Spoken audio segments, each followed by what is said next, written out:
since October 7th, vis-a-vis the Palestinians in Gaza, was to ethnically cleanse the Palestinians. Israel's principal goal, although it was not talked about very much in the Western media, was to drive the Palestinians out. They failed. Look at the pictures on the television today. What's happening is the Palestinians are returning to northern Gaza. Exactly the opposite is happening. What's up, everyone? Quick intro for this clip so we can get into this information as quickly as possible. Professor John Mearsheimer, one of the few guys in academia who actually speaks sense, went on Piers Morgan's show, and let's just say he did not hold back. Now, if you've ever watched Piers, you know he loves to push the establishment narrative while pretending he's just asking questions. But today, he's about to get a free lesson in reality from a guy who actually understands geopolitics. So as always, I'll be giving you my unfiltered take. Let's get into the clip. And what is Netanyahu going to do now? Or what is Trump going to do now? They're going to force 2.3 million Palestinians to leave Gaza? You want to remember that these people are not going to leave voluntarily. And there are about 2.3 million Palestinians in Gaza. The idea that Israel, with the United States helping, can drive them out into Egypt, Jordan, is just not a serious argument.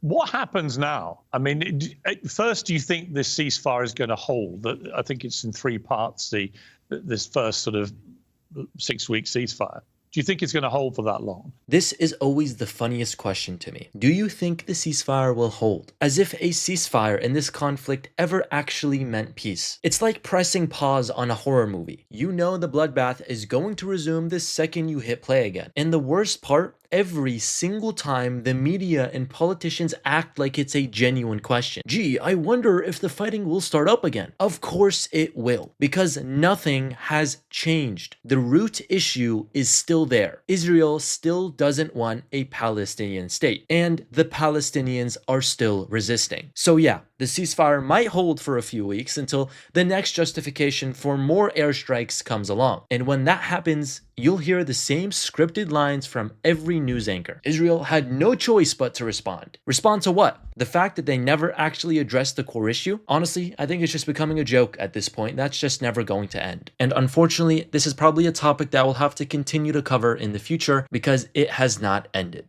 Secondly, what happens after that? Well, let me ask you first of all that question. Do you think the ceasefire will hold? Well, I think the ceasefire will hold until all the hostages are out. There are two phases to the ceasefire. Each one is 6 weeks. And in the first phase, 33 of the 98 hostages come out. And then in the second phase, this is the second 6 weeks, the remaining 65 hostages come out. And I think it is likely that the ceasefire will hold up to that point. But then we morph into the question that you're asking is, what is the long term for Gaza? And that's a very difficult question to answer. I find it hard to believe that the Israelis are going to go back in there and they're going to start all over again where they started in October 2023.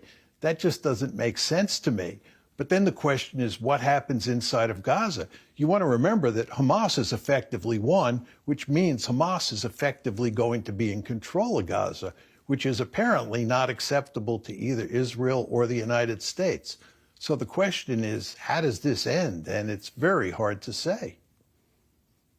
Well, also, you have a leader of the Palestinian Authority who's in his 80s, and there's a lot of concern that if Hamas was not to have any role in leading Gaza after this, and any form of government, then who actually would? Would it be the Palestinian Authority, who, to many people's eyes, are too damaged to do that? And if it's not the Palestinian Authority or Hamas, then who the hell is it?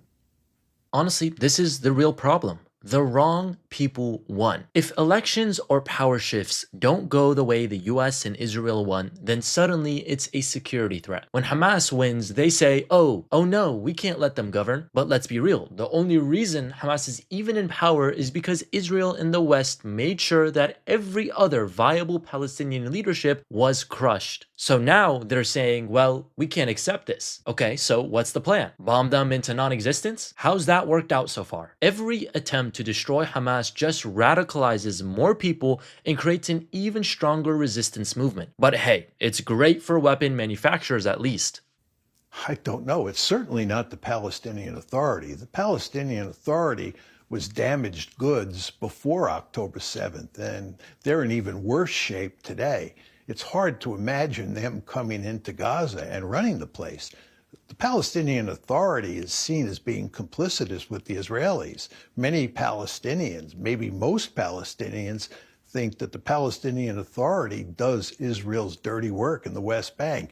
And the last thing they need is for the PA to come into Gaza and do Israel's dirty work there. So it's not going to be the PA. It is possible that some sort of new organization or institution will be created, but it's hard to see what that is at this point in time. And furthermore, even if you replace Hamas, whoever comes in to replace Hamas is going to have deeply hostile relations with Israel, because Israel is interested not only in cleansing Gaza, but Israel is deeply interested in not giving the Palestinians a state of their own.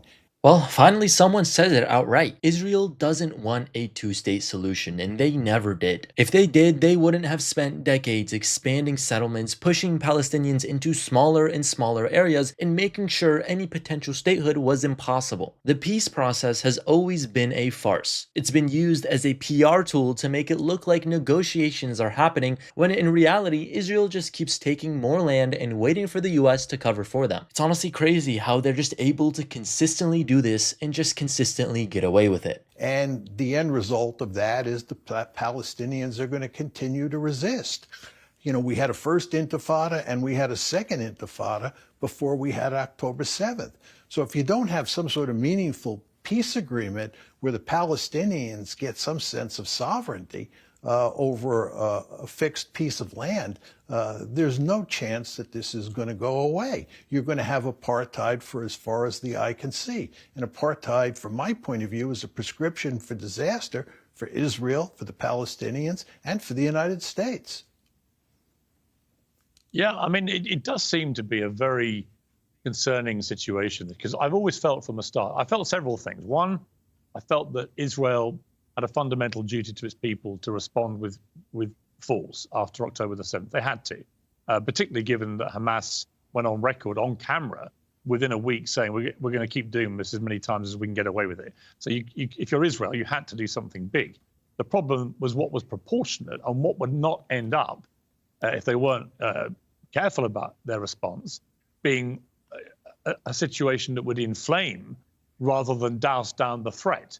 And it's very hard to see right now, despite all the protestations from Benjamin Netanyahu, that he's won and everything else. When you see the scenes going on with these hostages being released, with so many Hamas terrorists around, so many people supporting them, and you get the intelligence reports from the Americans saying that they believe they've all been replaced anyway by people with the same ideology, the very fear that I've had, which is that you can kill a group of terrorists as you identify them, but if you don't kill the ideology, and in fact you fuel it, you could end up with a worse scenario going forward than you had before.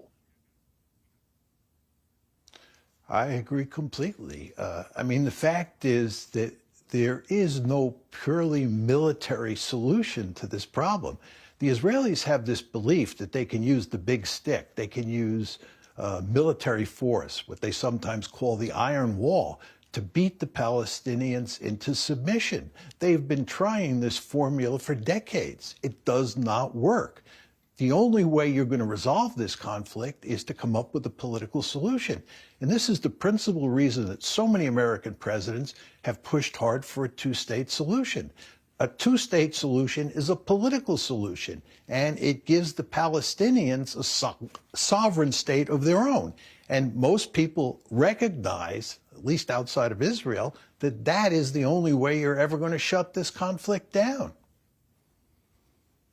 But the problem with the two-state solution is that Netanyahu has shown zero interest, it seems to me, for more than 20 years in having a two-state solution. There you go, Piers. You're finally stating some facts. Netanyahu isn't some rogue bad actor. The Israeli political class as a whole has no interest in a Palestinian state. They've spent decades making sure it can't happen, and every time someone brings up the two-state solution, it's just a distraction tactic. They'll pretend they're open to it, then come up with a million reasons why now isn't the right time. It's never the right time, because the plan has always been to take more land, control more territory, and never let Palestine be a functioning state. And I'm just glad Piers at least sees that. In fact, if you look at the history since the start of the new century, Netanyahu was very, very keen for billions of dollars to be funneled to Hamas from 2005 onwards, and didn't seem to have any idea what they were then spending that money on.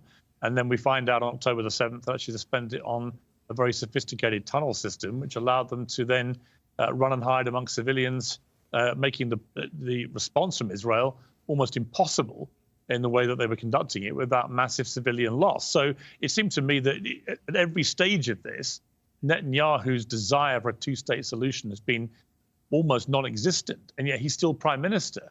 So if the person in charge of Israel at the moment has no interest in a two-state solution, then although most people outside think it's the only way this ever eventually gets resolved, how does it get resolved? Well, it's important to emphasize, Piers, that Netanyahu is hardly the only Israeli leader who's opposed to a two-state solution. There's a rich history of opposition to two states in the Israeli national security establishment. So Netanyahu's not an anomaly here. You also want to ask yourself the question, given what's happened since October 7th in Gaza and even what's going on in the West Bank, can you really imagine a workable two-state solution? I thought a two-state solution was dead before October 7th, but it's deader than dead at this point in time, just given the events since October 7th. So I don't see that as a viable alternative. You then raised the question, what is the solution here? And I don't see any solution. I think what you're going to get is pretty much a continuation of the situation that existed before October 7th, which is where Greater Israel is effectively an apartheid state, and where the Palestinians who live in the West Bank and in Gaza are constantly looking for opportunities to rise up against the Israelis and create a first intifada, second intifada, or another October 7th.